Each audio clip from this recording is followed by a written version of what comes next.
امشب در 24 رهبر جمهوری اسلامی با اشاره به برنامه هسته‌ای میگه ایران دانش و دینش رو رها نمی‌کنه. به کوری دشمن خواهیم توانست ایران رو به اوج ترقی و اوج افتخار برسانیم. علی خامنه‌ای میگه آمریکا غنیسازی و حقوق بشر رو بهانه کرده.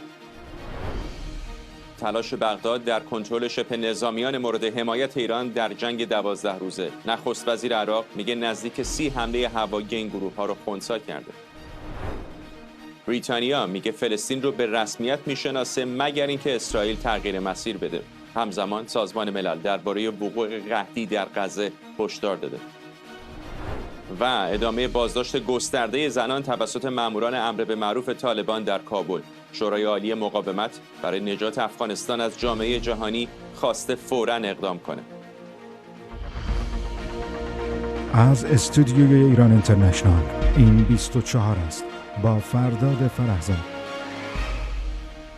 بینندگان ایران اینترنشنال در ایران و سراسر جهان سلام و وقت بخیر. رهبر جمهوری اسلامی در سخنرانی کوتاه به مناسبت 40م کشته شدگان جنگ 12 روزه با اسرائیل گفته جامعه جهانی مسائل هسته‌ای و حقوق بشر را به عنوان بهانه برای مقابله با ایران استفاده میکنه. خامنه‌ای گفته جمهوری اسلامی در برابر چالش‌های به گفته او مثل جنگ، کودتا و فتنه‌ها پیروز شده و به تقویت ایمان دینی و دانشش هم ادامه میده. اونچه که به عنوان هسته‌ای و غنیسازی و امثال اینها حقوق بشر و این چیزها میگن بهانه است. اصل قضیه اونه و ملت ایران به توفیق الهی دین خود را و دانش خود را رها نخواهد کرد. ما در راه تقویت ایمان دینیمون و در راه گسترش و عمق دانش‌های متنوع و گوناگون خودمون قدم‌های بلندی برخواهیم داشت و به کوری دشمن خواهیم توانست ایران رو به اوج ترقی و اوج افتخار برسانیم. سمیرا قرایی از وزارت خارجه آمریکا به ما پیوسته. سمیرا، این روزها زیاد میشنویم که جمهوری اسلامی همچنان پای موضع خودش هست در مورد برنامه‌های مختلفش از جمله برنامه هسته‌ای. شاید سخنرانی اینچنینی رهبر جمهوری اسلامی نشانه دیگری باشه که در همچنان بر همان پاشنه میچرخه.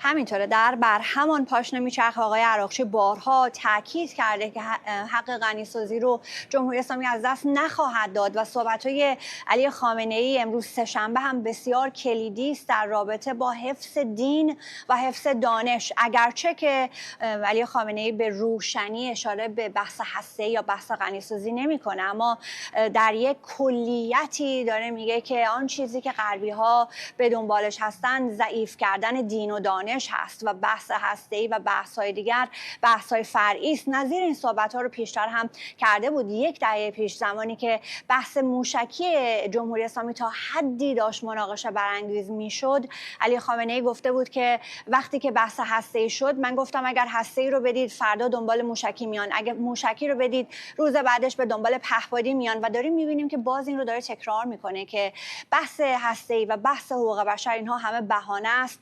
آن چیزی که اینها به دنبالش هستند و دوست ندارند که باشه این حرف نوع جمهوری اسلامی هست در زمینه دانش، در زمینه دین و تقوا.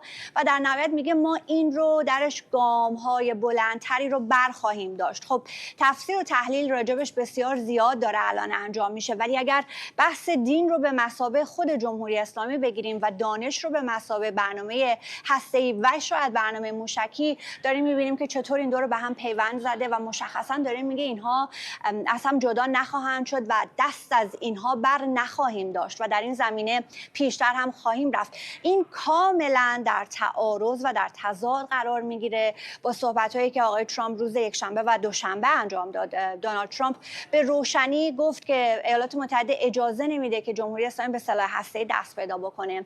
این حرف رو قبلا هم زده بود، ولی یک جزئیات ظریفی که حرفای آقای ترامپ داره و به نظر میرسه گام رو از اینها فراتر گذاشته داشته و یک مباحث تازه داره مطرح میشه که ما پیشتر نشنیده بودیم. این که اگر به سمت برنامه هسته‌ایش بره، به سمت اون تأسیسات هسته‌ای بره که ایالات متحده تخریب کرده، باز ایالات متحده اونها رو بمباران خواهد کرد. به این معنا که اگر قصد احیا، قصد بازسازی از سمت جمهوری اسلامی وجود داشته باشه، ممکنه که ایالات متحده فارغ از این که چه عملی رو جمهوری اسلامی در اون تأسیسات میخواد انجام بده، مشخصا و مجددا دست به حمله بزنه. میدونیم که این تهدید رو آقای ترامپ در 2-3 روز گذشته زیاد تکرار کرده، تهدید این که مجددا به تأسیسات هسته‌ای جمهوری اسلامی میتونه حمله بکنه. ارزیابی ها در این رابطه همچنان ادامه داره. 2 ارزیابی پنتاگون درس کرده، نشر کرده. امروز هم در سنا در کمیته روابط خارجه یک جلسه بود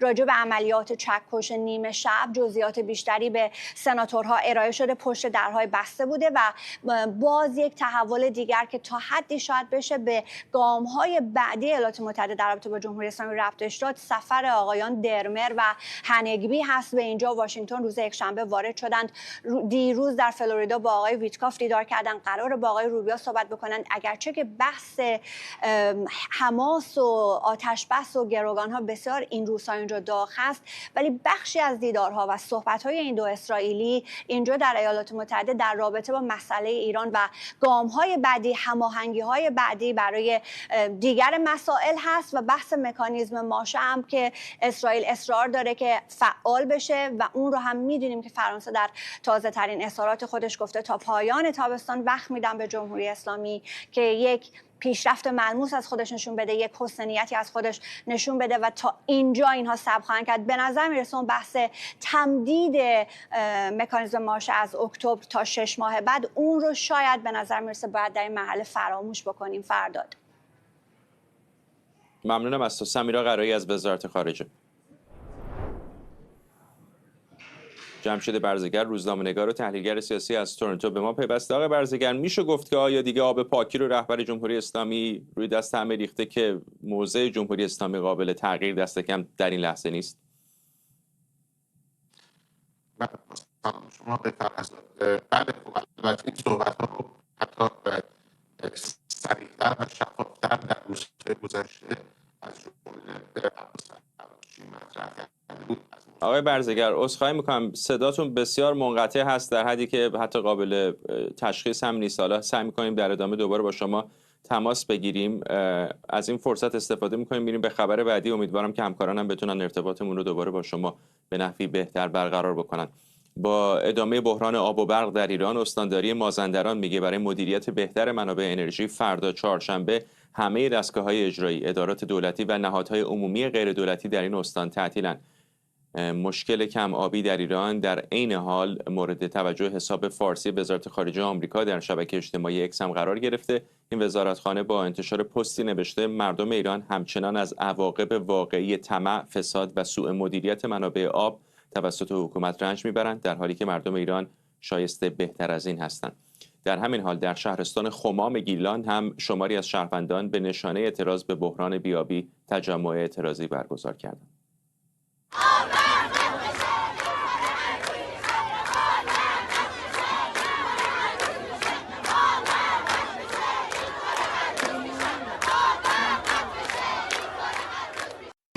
وضعیت زندگی ما روزی 2 بار برق میره، 17 ساعت آب میره، نه برق داریم، نه آب داریم، نه امنیت داریم، نه پول داریم، هیچی نداریم. خلاصه مثل کشورهای جنگ زده شدیم.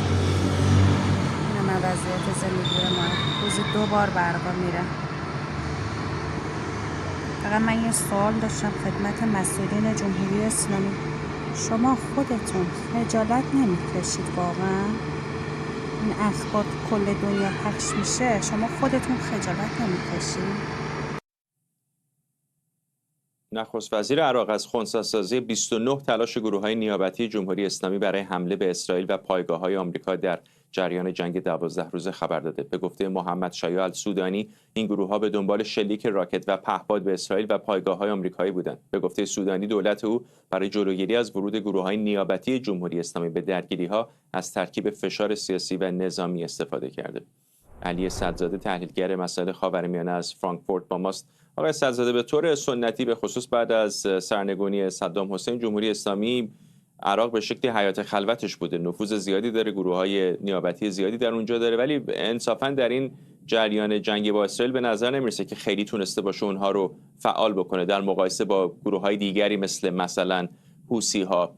آیا خود اونها تضعیف شدن؟ آیا توان جمهوری اسلامی در عراق تضعیف شده یا دولت مرکزی عزم بیشتر و جدی‌تری داره برای سرکوب اونها؟ مجموع این مسائل بوده. اولا بررسی شما کاملا درسته، ایران نتوانست از عراق استفاده بکنه، ولی واقعیت این است که ما باید به شیعه سودانی نخست وزیر عراق واقعا یک مدال بدیم، چون با توجه به حوادثی که در اطراف این کشور اتفاق افتاده، شیعه سودانی تونسته عراق رو از تمام این حوادث کنار نگه داره. شما نگاه کنید، این گروه های هشت شعبی عملا مسلح هستند، خیلی قوی هستند، بعضی ها با سپاه پاسداران ایران مقایسهشون میکنن و خیلی از این گروه ها حتما میخواستن که جمهوری در وارد مناقشه جمهوری اسلامی با اسرائیل بشه، وارد حوادث سوریه بشه، نسبت به لبنان عکس العمل نشون بده، نسبت به هیچ کدوم از این اتفاقات نیفتاده. سودانی موفق شده کشورش رو از این جریان ها تمام دور نگه داره، تا حدودی حتی مسالمت آمیز دور نگه داشته. یعنی جنگ داخلی اونجوری هم شروع نشده. درسته که میگه من 29 بار وارد عمل به اصطلاح نظامی شدن، نه جنگی، ولی عملهای فعالیت‌های پلیسی و اینها تونسته جلوی تندروی‌های گروه‌های هشت شعبی رو بگیره و در این حال رابطش رو با سعودی، با عربستان و با ایران و آمریکا یک رابطه معقولی ایجاد بکنه و این سه کشور تعیین کننده تونستن این رابطه معقولی باش داشته باشن. در این حال خود شیعه هم هست و من وقتی همه این حوادث رو کنار هم میذاریم، واقعا یک سیاستمدار قابلی بوده و با بهترین نخست وزیر عراق بوده به عقیده من از زمان سقوط صدام، و الان هم داره خودشو آماده میکنه برای بار دوم نخست وزیر بشه، ولی مشکلات بسیار زیادی داره. یعنی آینده نشون خواهد داد که آیا موفق خواهد شد یا نه، چون الان در پارلمان عراق در حال بحث درباره این هستند که یه قانونی بگذرونن که از هشت شعبی یک چیزی درست بکنن عین سپاه پاسداران ایران، نیروی متمرکز مسلحی که در کنار ارتش عراق وایسه و با ارتش عراق رقابت کنه. خود سودانی علنا مخالفت نکرده با این قانون، ولی فکر میکنه که با فشار میتونه در این قانون یه تعدیل‌هایی ایجاد بکنه که به هر حال اسلحه های این گروه های هشت شعبی تحت کنترل دولت در بیاد. ولی گروه های دیگری و اکثریت پارلمان عراق شیعه هست و خیلی از اونها طرفدار جمهوری اسلامی هستند. با این شرایط مملکت رو چنین اداره کردن و در این حال از نظر به اصطلاح زندگی روزمره مردم وضع عراقی ها به مراتب بهتر از ایرانی ها هست. یعنی اون مشکلات عجیبی که ایرانی ها دارن اونها هم ندارن، با اینکه امکانات مادی عراق، یعنی امکانات طبیعی عراق کمتر هست. عراق از نظر آب وابسته به ترکیه است و وابسته به ایران بیشتر، ولی در این حال تونسته مملکت رو اداره کنه. واقعا نخست وزیری است که خیلی خیلی خوب عمل کرده به عقیده من. و یه چیز دیگه هم، شما الان تصویر ایران رو نشون دادید، تصویر سوریه هم اگر نشون بدید، احمدالشهر، با احمدالشهر آدمی که در دوران پس از سقوط صدام حسین به عنوان آقای جولانی با القاعده همکاری میکرده، میجنگید علیه آمریکا و حالا در رأس دولت سوریه قرار گرفته، با چنین آدمی بایستی این آقای سودانی کنار بیاد. و در این مصاحبه هم که داشته با اسوشییتد پرس گفته که چه کار باید با سوریه بکنیم و سوریه چه راههایی باید بره که اشتباهات ما رو نکنه. به جولانی توصیه میکنه که اشتباهات ما رو نکن، سعی کن همه گروه ها رو سهیم بکنی در قدرت، و در این حال اعلام کردی که مخالف هر گونه تقسیم سوریه هست.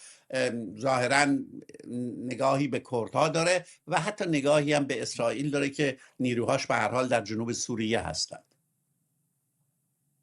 اما این مهار به نظرتون آقای صدرزاده میتونه پایدار باشه یا شکننده است؟ به هر حال میدونیم خیلی از این گروه ها هر ماه دارن از سمت تهران حقوق میگیرن. خودتون اشاره کردید به سلاحایی که در دست دارن. اینطور نیستش که فقط یک ایدئولوژی مخفی در یک گوشه و کناری از عراق باشه. به شکل سازمانی یافته اینها برای سالها فعالیت کردن. چقدر این مهار میتونه به نظرتون ادامه دار باشه؟ کار بسیار بسیار مشکلی هست، ولی تا الان موفق شده. یه چیز دیگه هم هست در درون خود هشت شعبی، چون اینا دارن تبدیل به یه نیروی اقتصادی هم میشن. این هشت شعبی این پاسداران ایران که تبدیل به نیروی اقتصادی شده و دارن به عنوان آدم هایی که وارد بیزینس شدن تشخیص میدن که به اصطلاح اون راه ایران هم چندان به صرفه اقتصادشون نیست. اینه که از این نحوه اداری اقتصادی کشور توسط سودانی هم به اصطلاح استفاده میبرن. اینه که چون منافع اقتصادی هم دارن، بعید نیست که در درون خود این هشت شعبی اختلافاتی باشه در مورد این که چگونه سیاستی رو در پیش بگیرن. مثل سپاه پاسداران نیست که یکسان شده از نظر سیاسی، زیر رهبری شخص خامنه‌ای هست و تشخیص دادن که با تحریم و با ادامه سیاست‌های جنگی بهتر به سودهای اقتصادی میرسن. ولی چون عراق راه دیگری رفته، بخشی از این کسانی که در هشت شعبی فعال هستند تشخیص دادن که می شود هم طی سیاست‌های دیگری این قدرت رو حفظ کرد، این منافع اقتصادی رو حفظ کرد. اینه که یک پارچه هم نیست هشت شعبی. علاوه بر این گروه‌های مسلح دیگری هم دارن، چون کلمه هشت یک کلمه است که در عراق برای خیلی از گروه‌ها به کار برده میشه. همش طرفداران شیعه نیستن. حتی این داستان ایجاد این گروه هشت رو آیت الله سیستانی اعلامیه شد اون زمانی که داعش آمده بود و تا آستانه بغداد آمده بود. اینه که کار برای هشت شعبی هم به اون سادگی کاری که پاسداران بعد از انقلاب اسلامی بهش رسیدن نیست. کارشون یک مقدار هشت شعبی مشکل تره. ممنونم از شما. علی صدرزاده، تحلیلگر مسائل خاورمیانه از فرانکفورت. سارا بازوبندی، کارشناس اقتصادی از بلژیک، هم به ما پیوسته برای اون بحث بحران آبی که پیشتر داشتیم. همونطور که بهتون گفتم حتی در استان‌های پرآب ایران مثل مازندران و گیلان هم تنش‌ها بالا رفته. در مازندران چهارشنبه رو تعطیل عمومی اعلام کردن، در گیلان هم در شهرستان خمام تظاهراتی در جریان بوده. خانم بازوبندی، چطور هستش که حتی به پرآبترین شهرها و استان‌های ایران هم رسیده این بحران؟ درود بر شما. متاسفانه بله، مشکل پرآبی، کم‌آبی معذرت میخوام، و این بحران آب چیزی نیست که خاص یک استان و دو استان باشه. به دلیل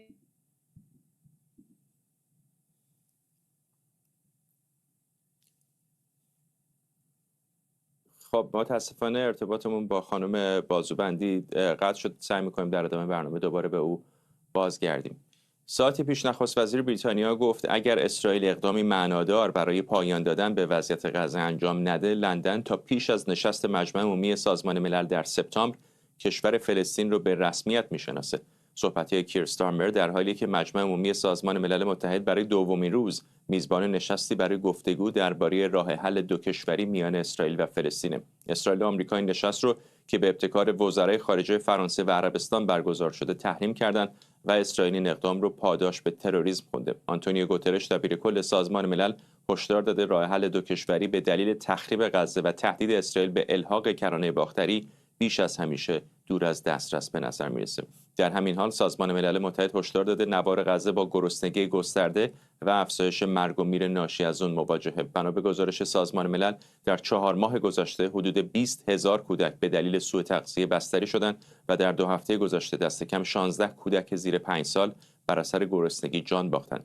با اینکه اسرائیل میگه برای امدادرسانی روزانه برای 10 ساعت عملیات نظامیش رو متوقف میکنه، اما سازمان ملل گفته روند توزیع کمک‌ها همچنان ناامن و خطرناکه. دولت بریتانیا هم میگه اسرائیل باید برای پایان این وضعیت وحشتناک در غزه گام‌های عملی برداره. As part of this process towards peace,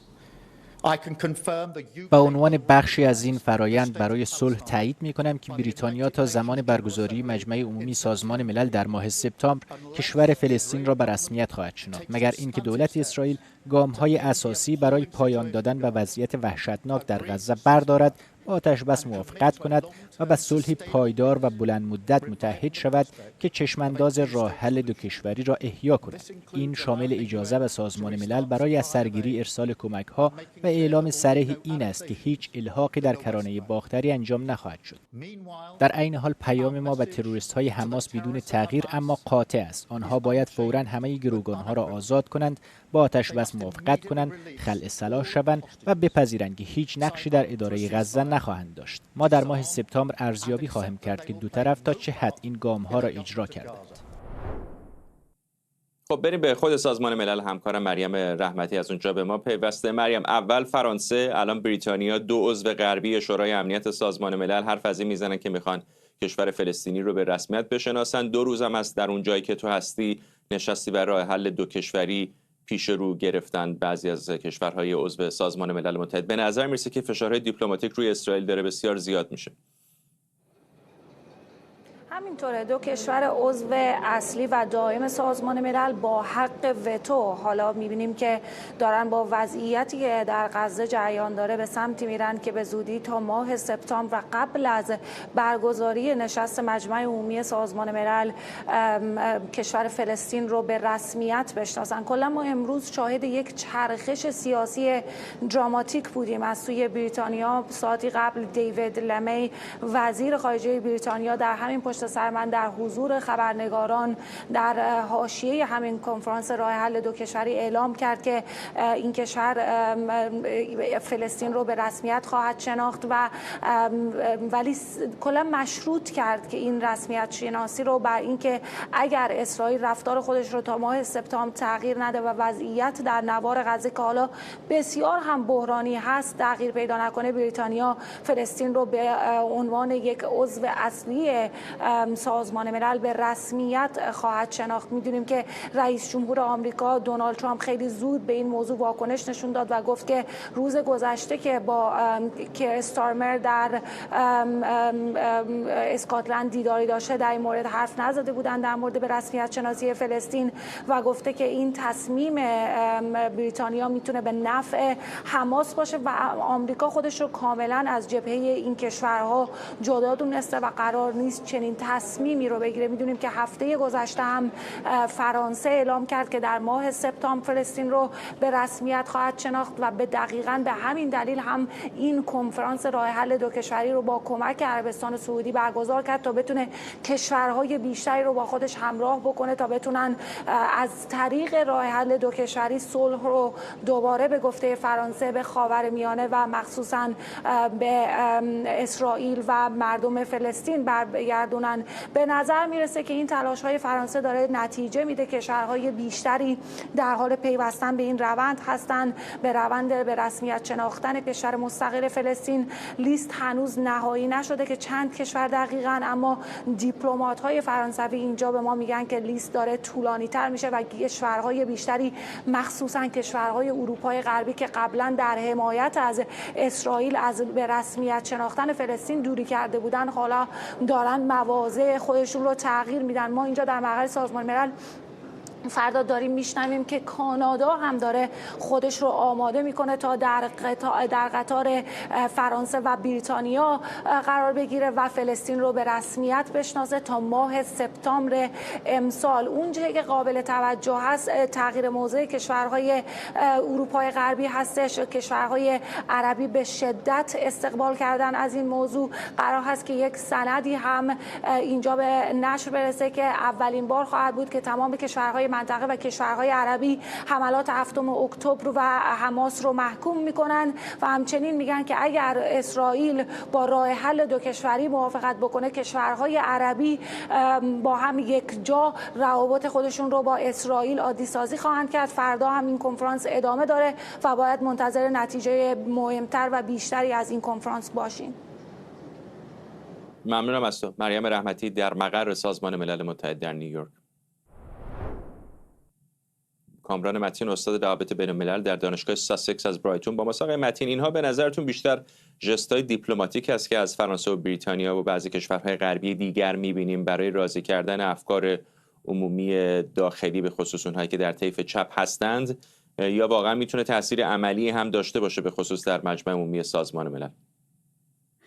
خب روند قضیه این هست که خب اسرائیل به شکل فزاینده‌ای داره در عرصه بین‌المللی منزوی میشه، به خصوص نزد کشورهایی که به طور سنتی حامیش بودن، کشورهای اروپای غربی و کشورهای غربی به طور عموم. در اینکه اینها این مسیر رو میرن، در بعضی موارد قطعاً به هر حال فشار افکار عمومی در داخل مهم هست. مثلا اینکه در بریتانیا یک حزب جدید به رهبری جرمی کوربین قرار هست تشکیل بشه و کوربین خب مشهور هست به مواضعش در رابطه با مسئله فلسطین، مدافع در واقع مسئله فلسطین است و شاید دولت حزب کارگر احساس میکنن الان زمان مناسبی است که هم همراه بشن با این موجی که فرانسه در واقع شروع کرد و هم بتونن رای دهندگان احتمالی که ممکن است جذب این حزب جدید بشن به دلیل مواضع حامی اسرائیلی دولت فعلی به اصطلاح اونها رو قانع بکنن. ولی خب این فشارها فقط در عرصه بین‌المللی و کشورهای غربی نیستن، در داخل خود اسرائیل هم فشارها داره بیشتر میشه. تا کنون اغلب اعتراضات از طرف خانواده‌های گروگانها بود و در واقع فشار می آوردن که دولت آتش بس اعلام بکنه، جنگ رو تمام بکنه که این گروگانها برگردن. ولی الان یواش یواش تصاویر این مردم گرسنه در غزه در رسانه‌های اسرائیل هم منعکس میشه. همین دیروز دو سازمان حقوق بشری معروف اسرائیلی، بتسلم و پزشکان مدافع حقوق بشر، رفتار اسرائیل رو در غزه نسل کشی خواندن و داستان سابق اسرائیل هم این رفتار رو نسل کشی دونسته. یعنی فشارها از هر طرف بر دولت اسرائیل بیشتر میشه. ولی این درست هست که این به رسمیت شناختن دولت فلسطینی از سوی فرانسه، به احتمال زیاد بریتانیا و کانادا و کشورهای دیگه، فقط فشار دیپلماتیک رو بیشتر میکنه. ولی خب دولت اسرائیل که به هر حال مایل هست بخشی از یک جامعه غربی دولت‌های جهانی باشه، قطعا این فشارها براش اینطوری نیست که براش مهم نباشه و همین واکنش‌های شدیدی که نسبت به موضع فرانسه اتخاذ کردن مقامات اسرائیلی نشون میده که خیلی ناخشنودن که در واقع روند قضایی به طرف شناسایی کشور فلسطینی از سوی کشورهای بیشتری در بلوک غرب بشه. ولی دست اسرائیلی هم خالی نیست، درست نمیگم؟ برای اینکه هم از نقطه نظر نظامی به نظر میرسه که عملاً الان هژمونی منطقه رو در دست دارن، هم حمایت ایالات متحده آمریکا رو تمام قد پشت سرشون دارن و هم از طرف دیگه با کسی دارن، با گروهی دارن مبارزه میکنن که با هر معیار بین‌المللی اکثر کشورهای جهان اونها رو گروهی تروریستی میخوانن. مثلا مثل اختلاف اسپانیا و کاتالون ها نیست، واقعا اون طرف هم که حالا شاید به خاطر ضعیف بودنش کمتر انعکاس پیدا میکنه، رفتاری عادی نداره. مقصودم گروه حماس هست. بله، خب کشورهای غربی که دارن به سوی به رسمیت شناختن کشور فلسطینی میرن، اونها که انکار نمیکنن حماس تروریستی هست و همزمان خب محکوم کردن و میکنن حملات 7 اکتبر رو.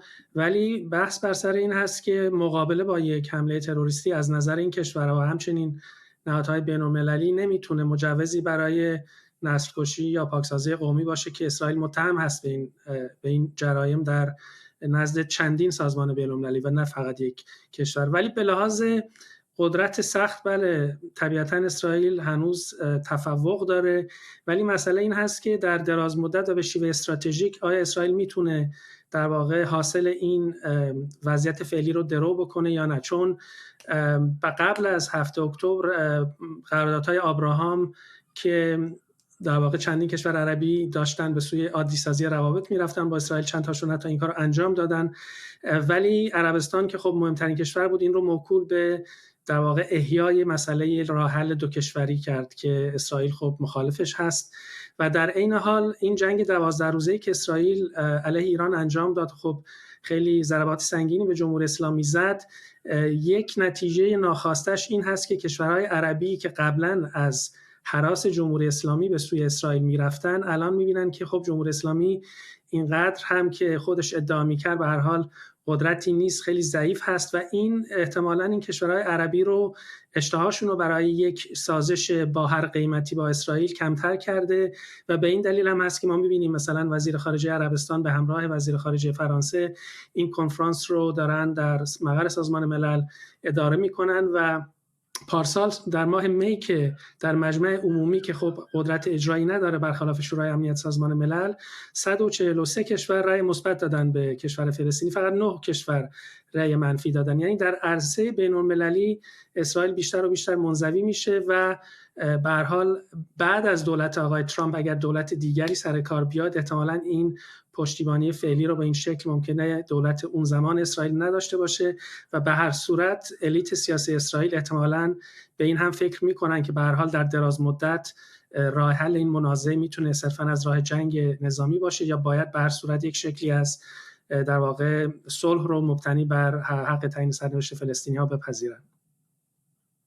ممنونم از شما کامران متین، استاد روابط بین‌الملل در دانشگاه ساسکس از برایتون.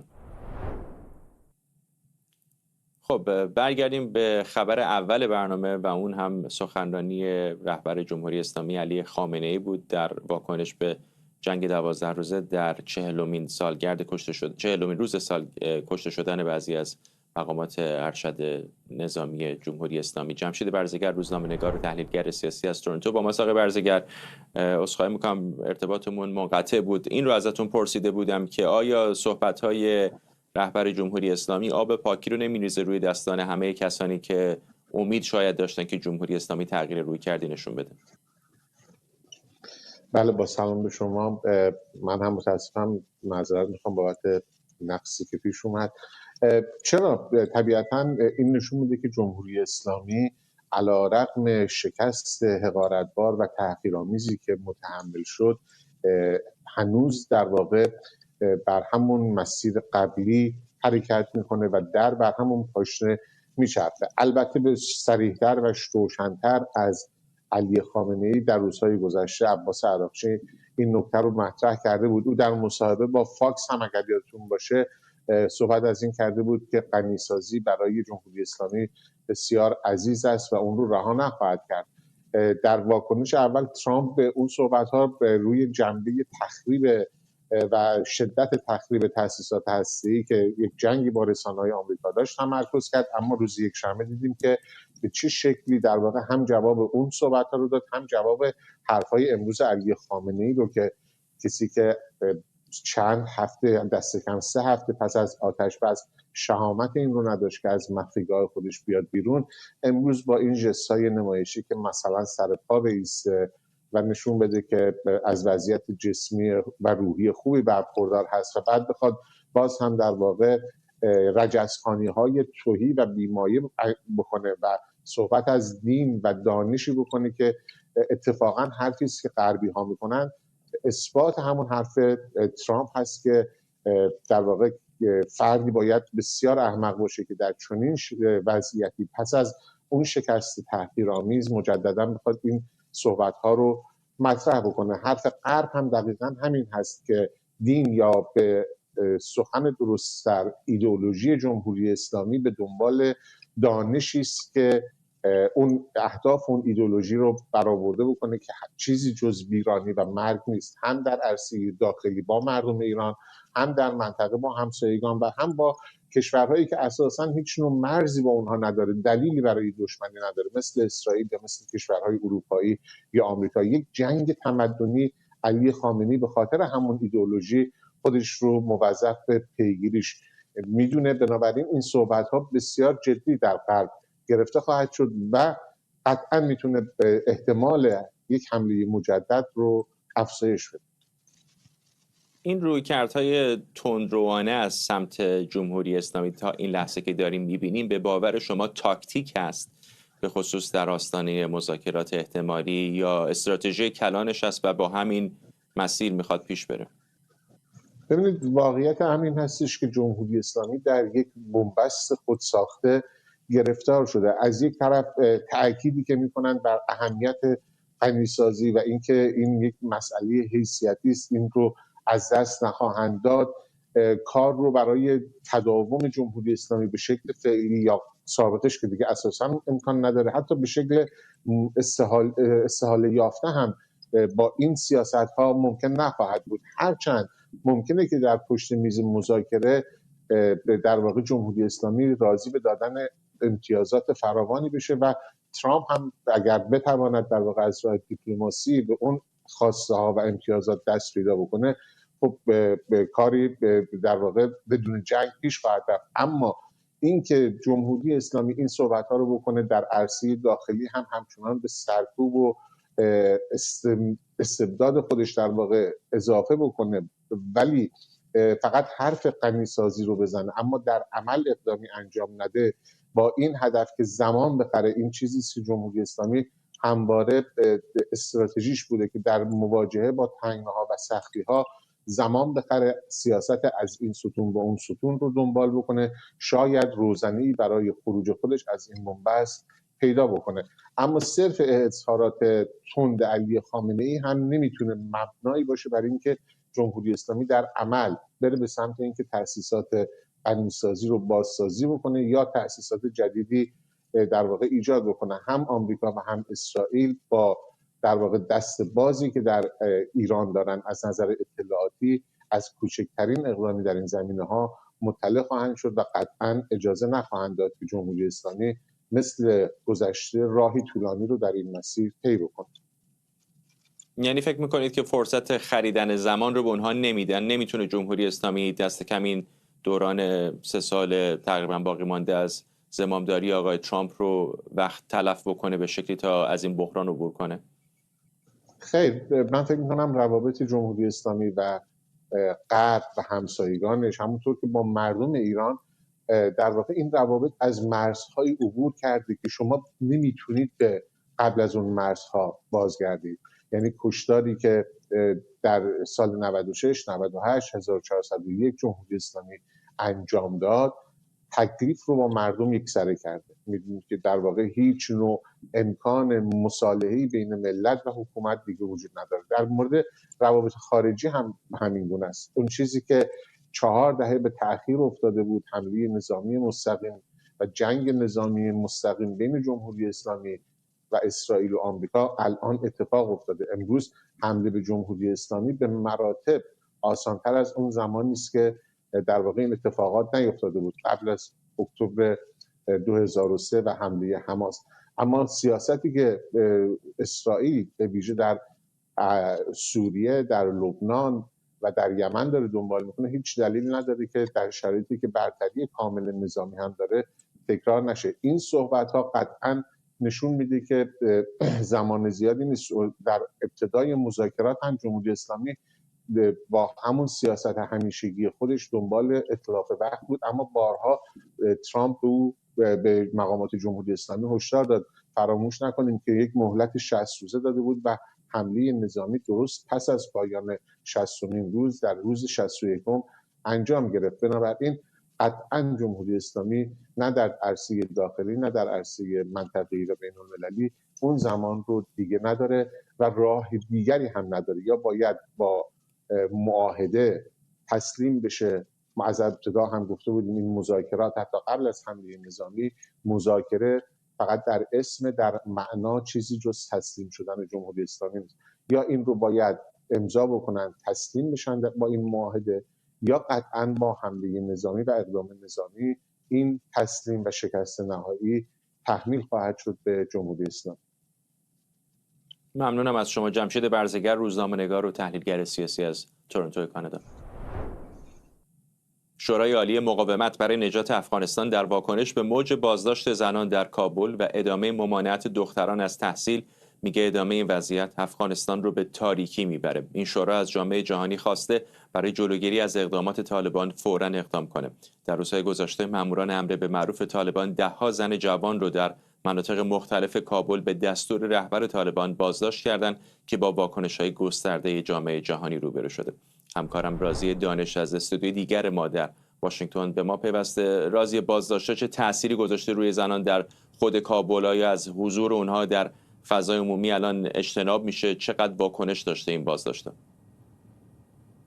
فرداد میدونیم که این بازداشت‌ها خب اولین باری نیست که اتفاق افتاده. پیشتر هم، یعنی در آخرین بار اوایل سال میلادی گذشته بود که طالبان این چنین بازداشت‌هایی رو داشتن انجام میدادن و زنان و دختران رو اون چیزی که خودشون گفتن به جرم بی‌حجابی و به خاطر هدایت اونها بازداشت کردن. البته خب مقامات طالبان یا میان این بازداشت‌ها رو تلطیف میکنند یا اون رو میگن که فقط بازداشت‌های محدود است. هیچ وقت اونا قبول نکردن که این بازداشت‌ها گسترده است یا اینی که چقدر ابعاد خشونت‌آمیز داره.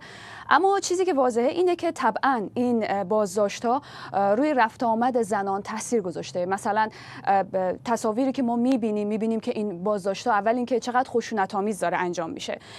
در بعضی موارد مامورین زن هم حضور دارن، ولی در بسیاری از این موارد فقط همین ماموران امر به معروف یا اون چیزی که در افغانستان میگن محاسبان هستن که اینها فقط میان زنان رو به هر برداشتی خودشون دارن از این قانون امر معروف بازداشت میکنن.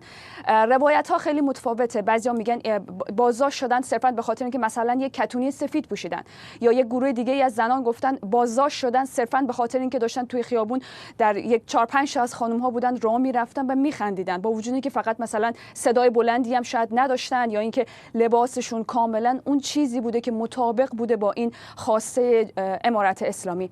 اما طبعا در چند روز گذشته یک سکوتی انگار در شهر کابل حکم فرما شده. شهر یک شهر چهره مردانه به خودش گرفته. زنها شاید دیگه جرأت این رو ندارن که پا به خیابونها بگذارن و یا اگر هم بیرون رفتن صرفا به خاطر خریدهای خیلی ضروری هست. با یکی از کسانی که صحبت می‌کردم میگفتن ما فقط برای مثلا امروز رفتیم، بعد از یک هفته رفتیم بیرون، اونم فقط به خاطر اینکه ما بخوایم یک حجاب اسلامی رو بخوایم بخریم. حالا اینکه هزینه خریدن اون حجاب اسلامی چقدر است برای یک خانواده که مورد پسند و مطلوب امارت اسلام باشه، اون یک بحث جداست. طبعا هم خود خانم ها دچار یک تضعیف روحیه شدن، همین دخترها چند روزه که حتی نتونستن به کورس و کلاس و برنامه هایی که داشتن شرکت کنن. همین که خانواده ها هم یک ترسی دارن، چون وقتی دخترها بازداشت میشن فقط به شرطی آزاد میشن که یک عضو مرد از خانواده اونها بیاد، همسرشون، برادرشون یا پدرشون اونها بیان، یا مثلا یک همون آیدی کارت و تذکره رو بیارن، اگه همسرشون هستن اون نکاح رو یا اون سند ازدواج رو بیارن و یک جریمه ای رو بدن. جریمه عددها متفاوته، از 10,000 افغانی گرفته تا به مبالغ بیشتر و بیشتر. بازداشت‌ها هم از یک چند ساعت گرفته تا 3 شبانه روز و چند شبانه روز، خیلی متفاوته. خیلی از این دخترها، حالا نمیگم خیلی هاشون، چون ما خیلی از تصاویر رو داریم همین الان تو فضای مجازی میبینیم که دخترها تصویر گرفتن، فیلم گرفتن، یا وقتی که این بازداشت‌ها در سر خیابون‌ها و کوچه‌ها اتفاق افتاده مردم از اینا فیلم گرفتن. اما متاسفانه یک تعداد اینا به خاطر اون نگاه سنتی جامعه به زن و هر آن چیزی که مربوط به زنه در مورد این مسئله صحبت نمی‌کنند. مثلا اگر هم اتفاقی افتاده باشه ترجیح میدن حرف نزنن، چون به گونه‌ای شاید براشون احساس بدنامی داره که دختر خانواده ما، زن خانواده ما، مادر ما شاید چند ساعتی رو در یک بازداشتگاه بوده. اسم اون بازداشتگاه یا اسم همون چیزی که در افغانستان میگن حوزه واقعا یک کلمه خیلی سنگینه و خانواده ها جرئت ندارن که در مورد این مسئله حرف بزنن. اما در مورد برمیگردم به تو فرداد. ممنونم از تو. راضیه دانش، همکارم از استودیوی دیگر ما در واشنگتن دی سی. و ممنونم از شما که بیننده برنامه 24 امشب بودید. اجازه بدید برنامه رو با تصاویر جلسه ویژه سازمان ملل متحد در مجمع عمومی به پایان ببریم برای بررسی راه حل دو کشوری در اسرائیل و سرزمین‌های فلسطین. As well as the provision of ample potable water supplies point to the right direction, proving that constructive dialogue can bring tangible results. Humanitarian aid must not become politicized.